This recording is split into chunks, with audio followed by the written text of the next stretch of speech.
So if you're here for a presentation on does candy affect emotions, let me be the first one to tell you that you are currently in the wrong presentation. Now, if you have a queasy stomach, can't handle a lot of things, then I would suggest that you get out now. Now, what is our presentation, you ask? Well, let me tell you. Cannibalism, Right or Wrong by me, Joey Tejada. Kind of like the baby kangaroo, even though it's spelled Joey instead of Joie. Not the point. I'm your host, and this is my presentation, so I hope you like it. So through the years, cannibalism has been seen as wrong, and it is, but what is it really? What causes it? And are there any exceptions to this cannibalism? But I want you to keep in mind morals. Cannibalism is against human nature, and it's not a natural instinct for us. We weren't made to eat another human being, hunt them down in the street, and consume them. No. Maybe cows, if you're a cow out there or something, or a pig. And I'm sorry, but I'm gonna eat you. I like bacon. So the definition is the act of eating one of your own. It's usually seen as ceremonial, more of a ritual, but the most important thing is choosing to do so. And by this I mean that you don't really have a choice. It might be your last option, but you're consciously doing it, especially if there's other food sources out there.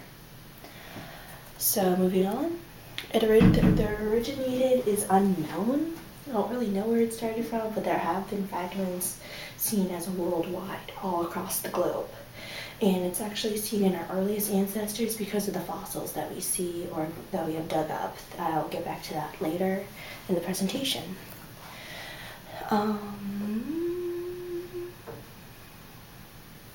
Load.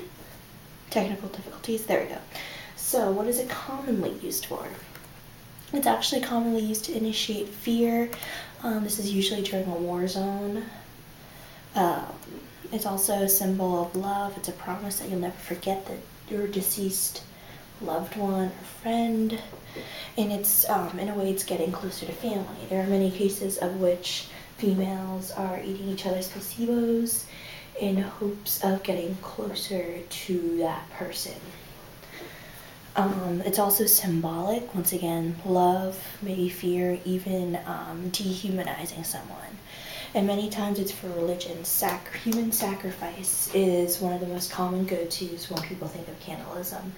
And eating it, maybe so far as a religion like Catholicism, they say that they eat the body of Christ and drink the blood of Christ, and many religions are actually like that. But back in the olden days, like in Roman times, they would actually maybe eat one of their own. Some Indian tribes actually did that as a symbol to the gods. Once again, war initiate fear, and there are some religions that say that if you have a prisoner of war, you kill them as a war of a symbolic kind of thing, saying, hey, we are better than you. We will kill you no matter who you are. Now, there is a survival cannibalism. In October 24th, 1765, there was this boat called the Peggy. 8 men were aboard, as well as cargo and other supplies. But supplies was not enough because, why?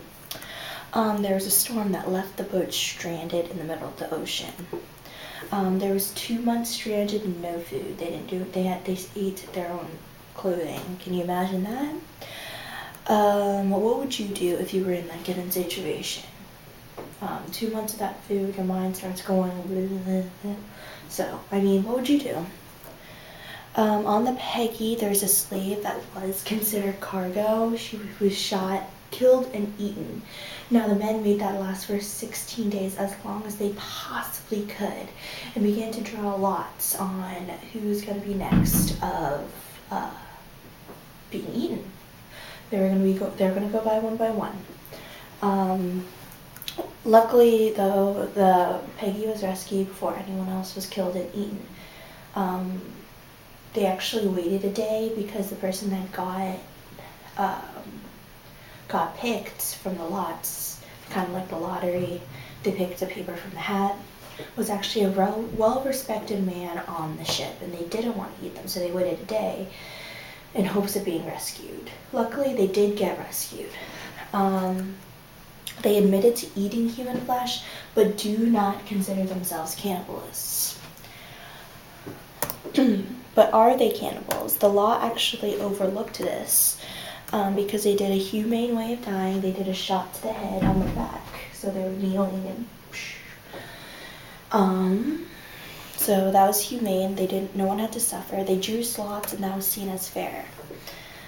They didn't say, hey, we don't like you, we're gonna eat you, done.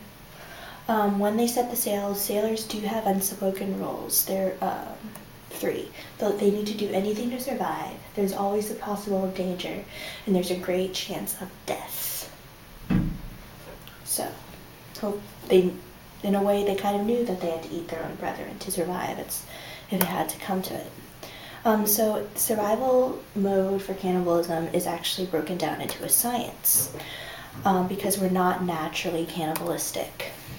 Soon everyone gets hungry, and soon enough hunger becomes starvation, and that's when there's no blood cells delivering enough food throughout the body. So you can't think straight. Starvation, and when you come to the point of starvation, the body begins to use its own sources to survive. There are 3 stages. The first is carbohydrates and sugars begin to get eaten within your own body.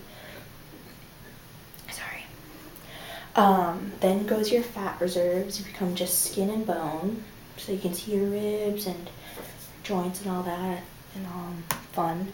But the last point is that the body begins to eat its own protein, and that's the final stage. But your own protein, that means the body begins to eat itself, and your muscles begin to weaken a lot because muscles need protein. We knew this when we were kids. But your muscles need protein, and so thus you're still able to function, but you become all too weak. That means you become more and more vulnerable to that, to anything really.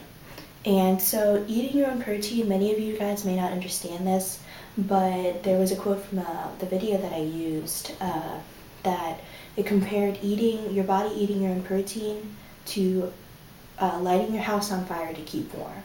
You're killing yourself, basically.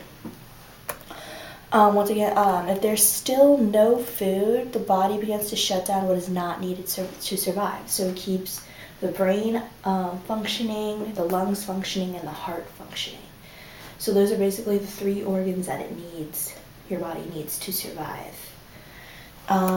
If there's still no food, the cerebral cortex of your brain shuts down. That's the outer part of your brain, and that holds human emotion. That pretty much separates us from being complete and utter monsters. Kind of like snakes or spiders killing something. You don't have no thought, you don't have any logic, there's no ethics there, it's all gone. You're on full-on survival mode, and at this point is when you start saying, hey, cannibalism is okay. It's the survival of the fittest at this stage.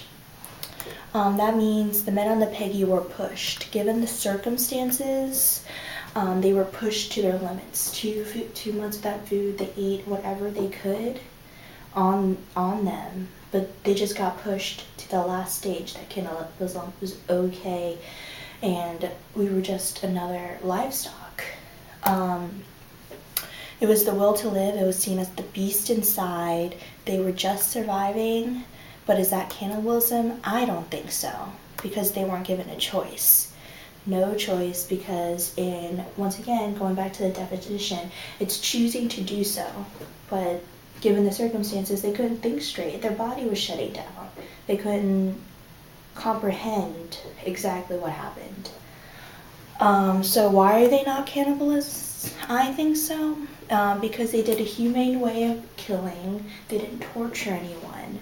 They prolonged the meat as much as possible. They went as far as they could without food. I personally can't go a day without eating. With my little snack or my little water, I can't do that. They also admitted to eating human flesh instead of hiding it. And they knew the circumstances upon the journey. Once again, the 3 unspoken rules when you become a sailor. So once again, the surviving, the circumstances were understandable. Death was inevitable, but they prolonged as much as possible. They had to survive, and their body was beginning to shut down. They were not able to think right. And after they got rescued, there were no records of them going out on a killing spree and eating people off the streets. So, I mean, I don't qualify them as cannibals, because within that given situation, what would you do? I don't know what I would do. I mean, if I can't think straight, if I just have a reptilian-like brain, God knows what. So I'm going to take you on a journey here.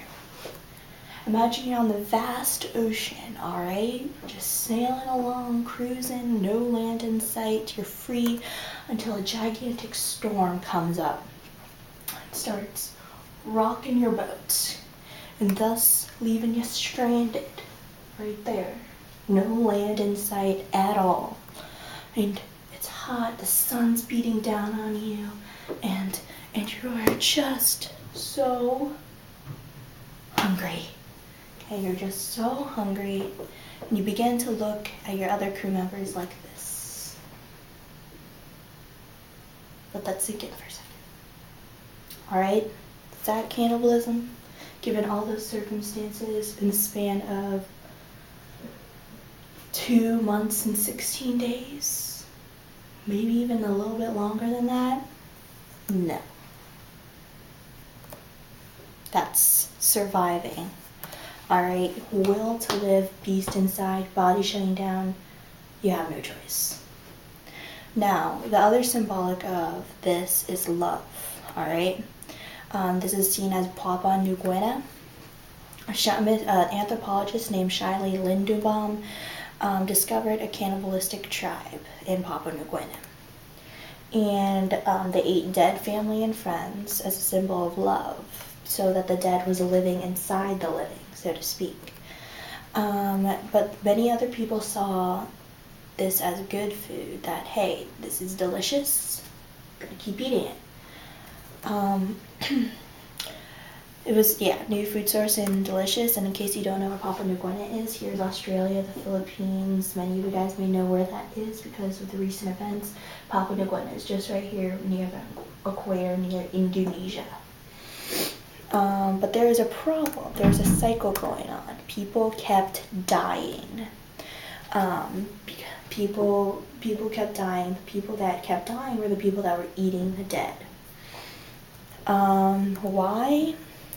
Why do people eat the dead? Because out of love, or because it's good food?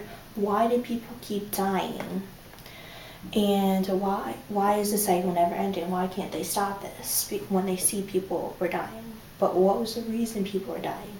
There was a disease called kuru, and that literally means shaking death. The stages are that the body trembles without control.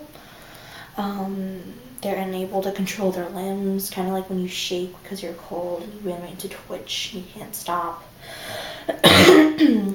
Unable to control bodily fluids and basically become a vegetable. You can't help yourself, you're just there. You can't take care of yourself. This can take the minimum of 9 months to go to death, but there are some cases that there have been years of between kuru begins to start, and there could be a span of 40 years of that in terrible, terrible condition, and then they finally die.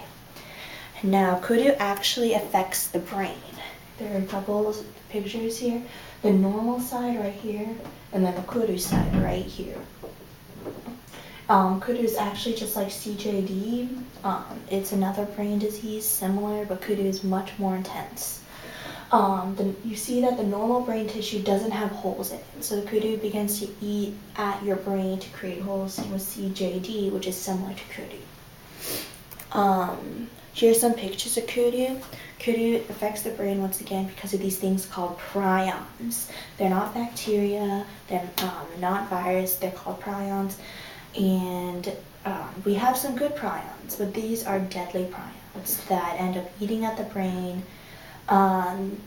Because since the brain is where pretty much your mission control, so to speak, Since the holes are there, you begin to slowly shut down, just like this man ran right here. He can't help himself.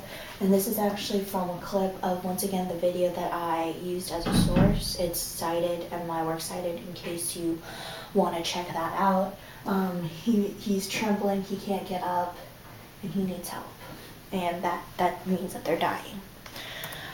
So eating the dead died for a reason. Not okay. It's not healthy. Most of the dead was infected with Kuru, and that's how it spread. So you eat an infected agent, and then you become infected yourself. But it was seen as a good food source. Some say for love, and keep the person inside the living, once again. But most of the tribe actually said it was for good food. So that is actually seen as cannibalism because, number one, they had other sources. There are animals there were hunters. Number two, even though they are dead, it's not healthy to eat another human being, especially if you know that they were infected with Kudu, because you will become infected yourself, and that's not okay. It was also seen as convenience food supply. I mean, I love my grandma, but I'm not gonna go out and eat her. No. I feel like that's disrespectful. And those eating the dead were the ones that were dying. There's clearly that's the cycle.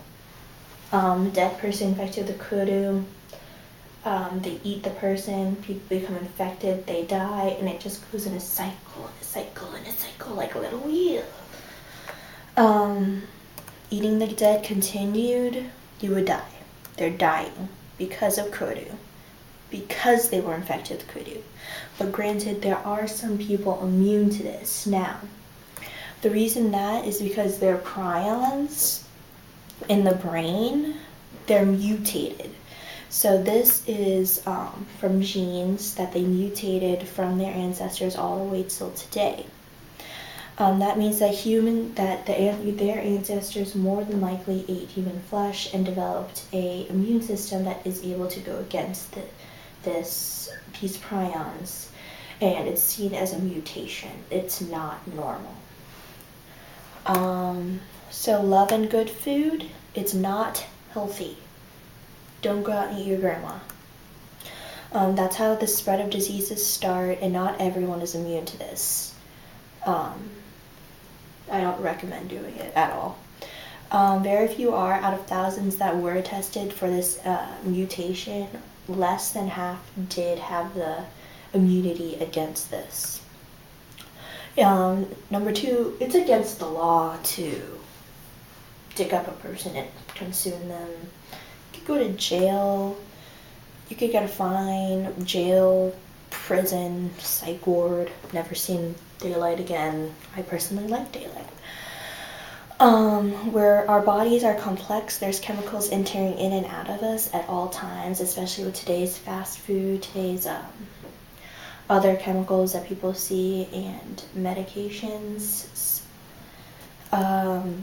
It's not safe, and it's wrong. It is wrong. You are a human, you have morals, you have ethics. Prove that you are better than the ancestors that you were before. Alright, we're not animals anymore, we're not beasts, we have intellects, we know what books are, can read, we invented the wheel, we have the light bulb, we have electricity. I am speaking through you through this tiny camera. So I mean, we're better than that. Alright, we are better than that. And how is eating someone respectful? I don't think it is. I'm going to eat you because I love you. No. Just no. It was a lifestyle. They live like that, but how is it wrong? Well, you know it's wrong. I know it's wrong. I'm sure deep down they know it's wrong. They were eating out of love, though, eating out of respect, but it's not healthy. Because they kept dying, it was disease, bacteria, prions, and actually in these rituals, most human bodies were left out in the sun for 3 days so that the soul was not trapped inside. And it's They say it's unhealthy to eat a human soul. I think it's unhealthy to eat another human being. The living conditions were not good. Because once again, bacteria, there are other animals eating, it was not okay. But what if they didn't do it out of love? What if they aided cannibalism to initiate fear? There was actually a case in American Southwest that there were smashed bones found of humans. There was no love on these markings whatsoever. It was actually seen as animalistic, beastly, inhumane, awful. Awful, awful. They said that this was to dehumanize and spread fear in other people, and this was a message from one tribe to another that they wanted power over these tribes. There is, upon further research, there was no shortage of food or livestock or crops found in this American Southwest wave in the BC times. So clearly there was something going on there. It was savage. It was awful. There were bone fragments smashed, burned, just anything that you can think that is awful for a human being physically to kill them. That's what they found upon the bones, the markings on the bones. And what does this say? That it was not a necessity, that in the definition they had a choice on whether to do this or not, and they took the cannibalistic way of being an animal, being absolutely brutal to these other tribes, and that they just wanted power. They wanted to initiate fear, power, and it was a warning and a message saying, hey, you guys are just livestock, we can kill you, we will eat you, you are less than human, we are in no way, shape, or form on the same level. We're here, you're down here, and we will crush you. There was also a ritual burial. They chopped up the dead, buried them all together, and ate the flesh beforehand. So they chopped them up, they ate them like a piece of fried chicken, and then buried them all together because, hey, we shouldn't care about this. Kind of like when we go to KFC or something, I eat the bone, put them all together, put them in the trash. Dehumanizing, doesn't matter, doesn't care. And that was back then. But what about now? Is there cannibalism now? The answer is yes, in this day and age. In China, there have been abortions, but female fetuses are sold and consumed. So people in China, they have a baby. Usually if it's a girl, they have the fetus and they sell it and it's consumed. Because of the one child per family policy. Because of this law, there have been many cases of which in China they abort their child early, but what do they do with the fetus? They eat it. Yes, they eat a child. It's seen as a delicacy. Male babies are also aborted, and that's when a male fetus that's called as a high delicacy. So female fetuses are called as a delicacy, while males are seen as a high delicacy. And for the reason that most people actually do this is to have sexual vigor, and it's a belief. They believe that, hey, if I eat this baby, the baby's youth will come into me and I can do activities better, so to speak. Awkward. But are there cases in America? And yes, many of you may have heard of this certain case. There are many like it, but I tried to find the most recent one. There was a man beat to death by an axe, and the brain was eaten by the suspect because he had a vision saying that if he ate the brain of this man, that he would understand human behavior. And he also ate the eyes so that he could see into the spirit realm. Now, that's insane. A little bit, because I don't think that worked. The body was actually found in 2012, but the cousin of the suspect testified in 2011.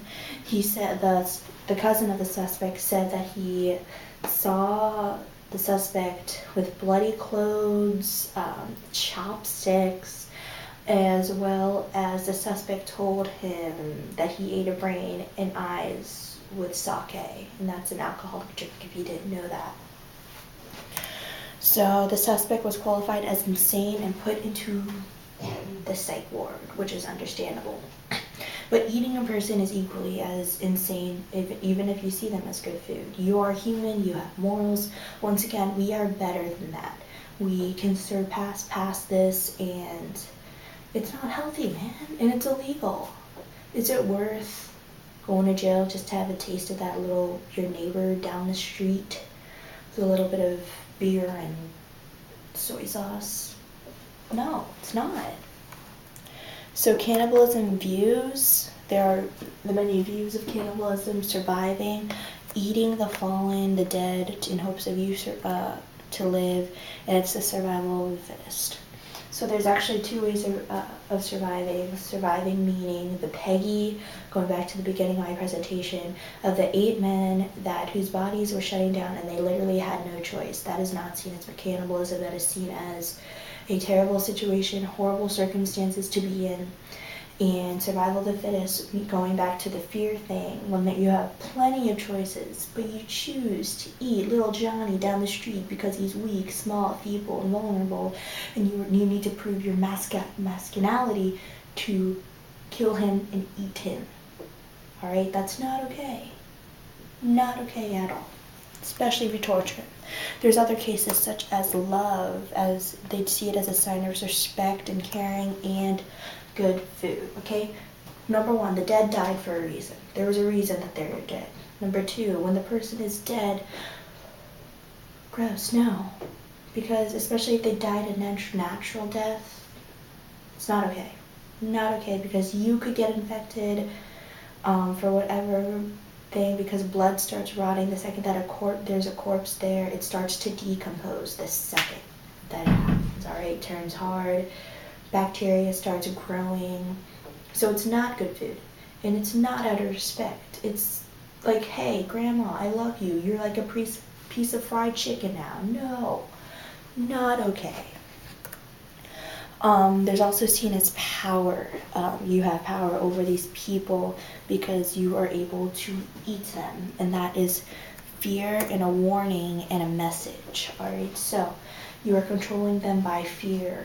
You want power, and it's a warning and a message saying that, hey, I'm going to kill this one person, eat them in front of you, especially if it's a grand chief. If someone ate our president, I would be scared. I'd be terrified. World War III would be like right around the corner because we're trying to defend ourselves. And it's also seen as a belief, kind of like in China, once again, eating those fetuses in hopes of gaining more youth, more power to do certain activities. Not okay either, because that's really disgusting.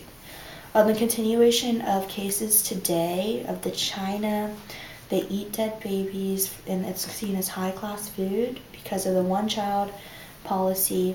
And there's also one child per family policy has actually driven them toward this. I mean, woman finds out she's pregnant, they already have a kid, need to pay for an abortion or pop it out, sell it for money, eat my child. No. There's also a treatment of the babies. Treatment of babies, they treat them as food. There have been cases that Chinese police have found bags upon bags upon bags of babies stuffed in them, some of them actually still alive. So it's like going to a grocery store, putting a bunch of babies in your bag, tying the bag up and just throwing it in your truck saying, So I'm grocery shopping, honey. I really hope that you know how to make this delicious baby soup. Baby, no. This is a dehumanized kind of thing, but it's also seen as a luxury in China, but it is illegal there, just saying. It's also morally wrong and murder, okay? Let's emphasize on these 2 points. Morally wrong and murder, okay? Murder, killing people. That we know is all wrong. You don't decide of who gets to live, who gets to die. And you shouldn't be the one to decide, we don't want this baby, we're gonna treat it like a thing of fried chicken. Come on, let's split it. No. And it will not help you, so to speak, with certain sexual activities. Won't help you. I can guarantee that. And in America, was that insanity? Killing? Is that ever okay? No, it's not. No, it's not. I don't think he was insane. I think he was just evil. But there has been a case of that he formally apologized to the family. Maybe, I can't say it for the guy, maybe because he got caught, or maybe he was actually legitimately sorry and he understood what happened. Maybe he was just evil in that moment, and maybe he just has a mental disorder. That's what insanity is, mental disorder, a horrible mental way of thinking, in my opinion. Yes, evil. There are many cases of if people eat another human being, that it's Satanism, worship Satan, and in a way we associate Satan with evil, terrible things, hell. Just to let you know, all are equal, and it's illegal to kill people. Eating pretty much means no respect, and that, hey, I am better than you. Alrighty, not good things, not good qualities to have in a person. Is it ever okay? There are certain circumstances, like surviving, and it's a last resort, seen on the Peggy.